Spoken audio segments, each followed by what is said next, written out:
जैसा कि आप सब लोगों को पता है, हमारी क्लास चल रही थी। कल हमने युतियां पढ़ी थी कि जब दो ग्रह एक साथ बैठते हैं तो क्या रिस्पॉन्स आता है। इसके बारे में हमारी चर्चाएं चल रही थी। बेसिक चीजें हम सारी पढ़ चुके हैं। भाव क्या होते हैं, उनके कार्य क्या है, 12 के 12 भाव के। राशियां क्या हैं, 12 पढ़ चुके हैं हम। उनके बारे में पूरा करेक्टरिस्टिक पढ़ चुके हैं। उसके बाद में हमने ग्रह पढ़े और ग्रहों के बारे में जाना। और ग्रहों को हमने पूरे 12 भाव में घुमाकर हर ग्रह के हर भाव में क्या क्या इफेक्ट होंगे, इसकी चर्चा हम कर चुके हैं। कुंडली में नीच भंग राजयोग का निर्माण। कुंडली में नीच भंग राजयोग कैसे होता है, उसका निर्माण कैसे होता है, इस पर हमें निगाह रखनी चाहिए। जिसका पहला नियम है, यदि किसी कुंडली में एक ग्रह उच्च का बैठा है और उसी के साथ में एक ग्रह नीच का बैठा है, यानी कि नीच ग्रह के साथ में अगर कोई उच्च ग्रह बैठ जाए तो कुंडली में नीच भंग या राजयोग बनता है। एग्जाम्पल के लिए है, यदि शुक्र और बुध मीन राशि में है, जहां बुध नीच का है और शुक्र उच्च का है, तो यहां पर क्या होगा, नीच भंग राजयोग हो जाएगा। इसे कहेंगे नीच भंग राजयोग। मैं आपको एग्जाम्पल दिखा देता हूं। ये देखिए, दिख रहा है कहीं आपको? Sir, sorry. जी, आदित्य जी, दिखा आपको हाँ। कहीं? हाँ सर, शुक्र और बुध।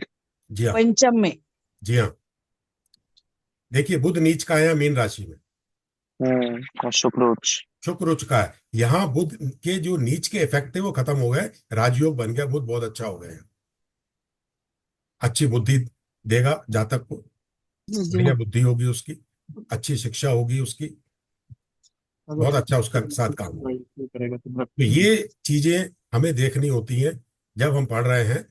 तो कहीं ऐसी चीजें तो नहीं है कि वो कहीं उसका राजयोग बन रहा है और हम कह रहे हैं कि वो नीच का है। तो ये सर, नियम भी पता इसमें है। हाँ जी। अशुभ फलों में कमी आएगी या नॉर्मल फलों से भी ज्यादा अच्छा फल देगा? नहीं, अच्छा फल देगा ये, राजयोग नॉर्मल से बनाएगा, ज्यादा। नॉर्मल से भी अच्छा फल देगा। नीच भंग राजयोग शब्द सुनिए, हम्म। नीच भंग होने से सर उसका मतलब राजयोग बन गया। क्या मतलब कंप्लीट तरीके से नीच भंग हो गया? हाँ जी, नीचता बिल्कुल मतलब राजयोग बन खत्म ही गया। हो गई? बिल्कुल राजयोग बन गया उसका। मतलब कहीं भी उसकी नीचता का असर नहीं नहीं, आएगा? बिल्कुल नहीं। अच्छा। नीचता से ज्यादा शुभता हो गई। शुभता हो गई उसकी। ओके। दूसरा नियम, वो एक नियम था। दूसरा नियम ये है कि यदि किसी कुंडली में कोई ग्रह अपनी नीच राशि में बैठा है और उस राशि का स्वामी लग्न भाव या चंद्रमा से केंद्र स्थान पर हो, तो नीच भंग राजयोग बनता है। समझ में आई? जी यदि कोई हाँ जी ग्रह सर। नीच राशि में बैठा है, उस राशि का स्वामी हम्म। चंद्रमा से केंद्र में हो, तो कुंडली का हम्म। नीच भंग राजयोग होता है। जैसे कि उदाहरण के लिए, गुरु मकर में नीच राशि का होता है। हम्म। मकर राशि का स्वामी यदि शनि है और शनि जो है चंद्रमा से केंद्र में बैठ जाए, तो नीच भंग राजयोग हो जाएगा उसका। अच्छा, गुरु नहीं शनि होना चाहिए केंद्र में। ये एग्जाम्पल है। गुरु कहाँ बैठा है? दशम। मकर की नीच राशि का, में। शनि की राशि में। हाँ। हम्म। शनि कहाँ बैठा है?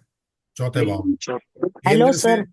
चौथा, या चंद्रमा हेलो। से भी चौथा है। अभी चल हाँ रहा है नीच नहीं, भंग मेरा योग, खत्म मेरा नहीं क्या हुआ। हुआ, नेट में प्रॉब्लम हुआ तो मुझे समझ नहीं आ रहा ये वाला थोड़ा सा। अच्छा, पहले वाला समझ में आ गया आपको? पहला हो गया नहीं, था? पहले वाला भी नहीं आया। नहीं आया? देखिए दोबारा बता देता हूं मैं। हाँ। यदि किसी कुंडली के अंदर एक ग्रह नीच का है, उसके साथ में हम्म। उच्च का बैठ जाए, हम्म। तो नीच भंग राजयोग हो जाता है।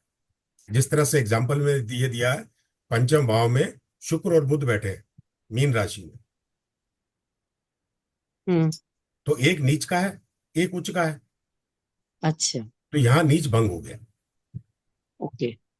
दूसरा ठीक है। नियम है कि यदि कुंडली में कोई ग्रह अपनी नीच राशि में बैठा है और उस हम्म। राशि का स्वामी लग्न से या चंद्रमा से केंद्र में आ जाए, तो नीच भंग हो जाता है। जैसे दूसरा। गुरु, अच्छा। हम्म। गुरु मकर में नीच का होता है। जी। मकर का स्वामी कौन है? शनि। हम्म। शनि यदि चंद्रमा से केंद्र में आ जाए या लग्न से केंद्र में आ जाए तो नीच भंग हो जाएगा। हम्म। दो तरह से उसमें नीच भंग हो रहा है। हाँ सर। अब ये देखिए तीसरा लॉ।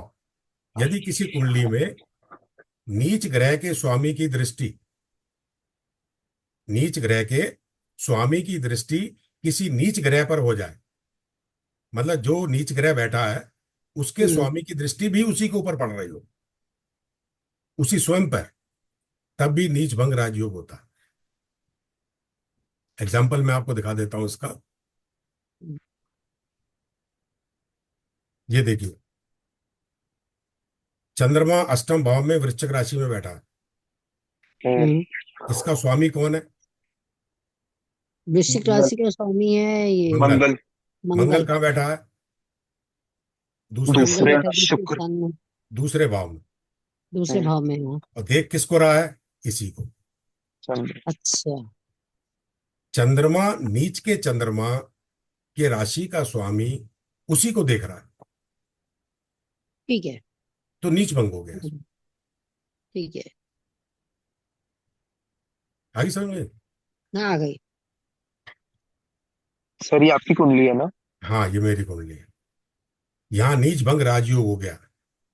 जनरल आदमी देख के क्या कहेगा? नीच का चंद्रमा, वृश्चिक का चंद्रमा अष्टम भाव में, ये तो बहुत खराब है। लेकिन ये यहाँ पर राजयोग बना रहा है। एस्ट्रोलॉजी कौन दे रहा है? ये अपन चर्चा कर रहे थे। नवम गुरु भाव में शनि। गुरु और शनि। देख लिया। और ये अभी हम्म। युति बताई है मैंने। ये चंद्रमा युति नीच का बताई भंग है हो गया। मैंने। सारी युतियां मेरी कुंडली के अंदर है, खास खास चीजों वाली। हम्म। राहु हम्म। पंचम भाव में प्रेम विवाह कराता है। ठीक है। हम्म। गुरु शनि ज्योतिष विद्या देता है। सूर्य शुक्र, सर। इस तरह से दोनों की देखनी पड़ती है। पंचम संतान के लिए हमेशा आप जब भी देखें तो हम्म। दोनों को देखें, एक से नहीं चलेगा। इस हम्म। कुंडली को देखकर ये लगता है कि संतान होने में बाधा, हो सकता है हम्म। संतान ना भी हो, क्योंकि मंगल और हम्म। गुरु का अंगारक योग भी बन रहा है यहाँ। हम्म। लेकिन है सब कुछ अगले जातक की। कैसे? हम्म। वहां हुआ, आपने स्पाउस का देखा, दूसरे का, हम्म। पार्टनर का देखा, उसका अगर अच्छी पोजीशन है तो सब कुछ मिलेगा। हम्म। ये चीजें आ जाती। तो ये थे आपके नीच भंग राजयोग। तो मेरा मतलब बताने का ये था कि आप जब भी कुंडली देखें, उसमें कोई ग्रह अगर नीच का है तो प्रोडिक्शन एकदम ना दें, पहले देख ले कि कहीं नीच भंग हो रहा है या नहीं हो रहा। हम्म। अगर नीच भंग हो रहा है तो वो बुरे प्रभाव नहीं दे रहा, अच्छे प्रभाव दे रहा है।